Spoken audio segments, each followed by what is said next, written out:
दोस्तों, एक दो दिन से आप काफी सुन रहे होंगे कि नोकिया ने ओप्पो के ऊपर केस फाइल किया है एशिया और यूरोप के कई कंट्रीज में अपने पेटेंट को लेके। यानी कि ओप्पो के ऊपर आरोप लगाया है कि वो उसके पेटेंट का बिना जानकारी के इस्तेमाल कर रहा है, बिना लाइसेंस के इस्तेमाल कर रहा है। इसी के बारे में पूरी डिटेल पर बात करने वाला हूं। लास्ट तक देखिए वीडियो। मैं हूं अशफाक और आप देखना शुरू कर चुके हैं टेक्निकल चार्जर।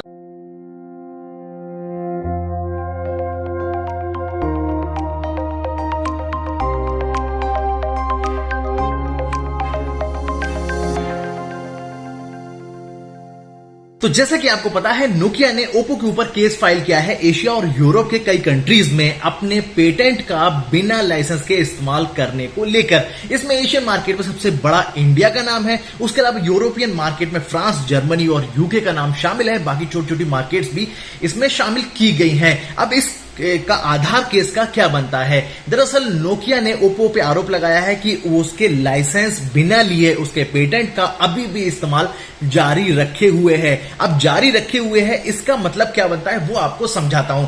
थोड़ा सा बैकग्राउंड की तरफ चलते हैं। 2018 में नोकिया ने ओप्पो को लाइसेंस प्रोवाइड कराया था अपने ढेर सारे पेटेंट्स को लेके। क्योंकि जब एचएमडी ग्लोबल, नोकिया जब बहुत बड़ा प्रमुख स्मार्टफोन या मोबाइल फोन कंपनी हुआ करती थी, उस टाइम पे ढेर सारे ऐसे पेटेंट्स थे जो कि नोकिया ने फाइल किए हुए थे और वो उसके अधिकार, मतलब अपनी प्रॉपर्टी उसकी थी। अब उसका इस्तेमाल दूसरी कंपनियां भी करती हैं, क्योंकि जो एक चीज डिजाइन कर ली गई, अब उस डिजाइन को ही अगर आपको इस्तेमाल करना है तो फिर आपको लाइसेंस चाहिए। तो इसीलिए ढेर सारी कंपनी, जिसमें कि एप्पल भी शामिल है दोस्तों, और ब्लैकबेरी, सैमसंग, एलजी जैसी कंपनियां भी शामिल हैं। अब आते हैं वापस से इसी स्टोरी पे। 2018 में जब लाइसेंस प्रोवाइड कराया गया था तो उसमें तय किया गया था एग्रीमेंट में कि हर स्मार्टफोन या फोन बनने पर $3, जो कि तकरीबन 240 रुपए के या 50 रुपए के आसपास इंडिया के बनते हैं, वो ओप्पो नोकिया को देगा। लेकिन अब जाकर जब लाइसेंस की जो अवधि थी वो खत्म हो गई, तो नोकिया ने फिर ऑफर किया कि आप दोबारा से इसको रिन्यू करा लीजिए नई टर्म एंड कंडीशन के साथ में। लेकिन ओप्पो ने इसको लेके मना कर दिया।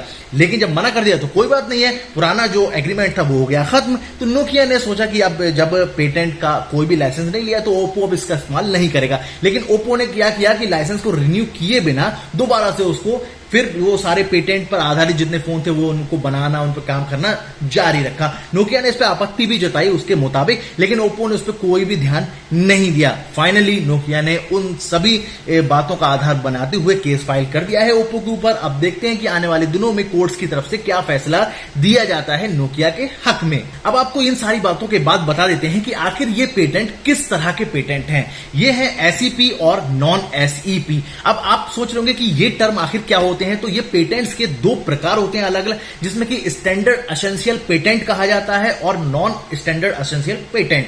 अब ये क्या होते हैं? जब भी कोई इन्वेंटर कोई नई चीज, कोई नई डिजाइन बनाता है तो जाहिर सी बात है दोस्तों कि वो डिजाइन उसकी प्रॉपर्टी हो गई। अब उसी डिजाइन पर अगर आधारित कोई दूसरा बनाना चाहता है तो वो फिर उससे लाइसेंस लेगा या फिर उससे परमिशन लेगा, तभी वो उसका इस्तेमाल कर सकता है। और नॉन एसईपीज में आते हैं कि जिसमें कोई थोड़ा बहुत फेरबदल करके उसका इस्तेमाल किया जा सके।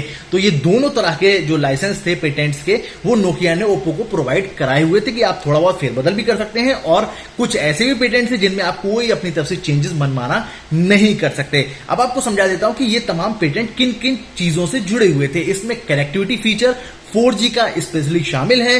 साथ में सिक्योरिटी फीचर थे जो कि आपके फोन को सिक्योरिटी प्रोवाइड कराते हैं, और साथ में इंटरफेस के कुछ फीचर्स भी इसमें शामिल थे। तो इन तीनों चीजों के पेटेंट को ओप्पो इस्तेमाल कर रहा था। और उम्मीद करता हूं कि दोस्तों आपको ये पूरी की पूरी बात समझ में आ गई होगी। अगर दोस्तों $3 प्रति फोन किसी को मिल रहा हो और अचानक से उस पर पर्दा पड़ जाए, वो ब्लॉक कर दिया जाए दोस्तों, तो फिर वो कैसा लगेगा? तो जाहिर सी बात है नोकिया को कोर्ट तो जाना ही था। आप देखते हैं कि नोकिया को इससे क्या फायदा होता है और ओप्पो को क्या नुकसान। बाकी दोस्तों आपको क्या कहना है नीचे कमेंट करके जरूर बताइए। वीडियो को लाइक कीजिए, शेयर कीजिए, चैनल सब्सक्राइब करना मत भूलिएगा। मिलेंगे और वीडियो साथ, तब तक रखिए अपना ख्याल। जुड़े रहिए चैनल के साथ। हिंदुस्तान जिंदाबाद।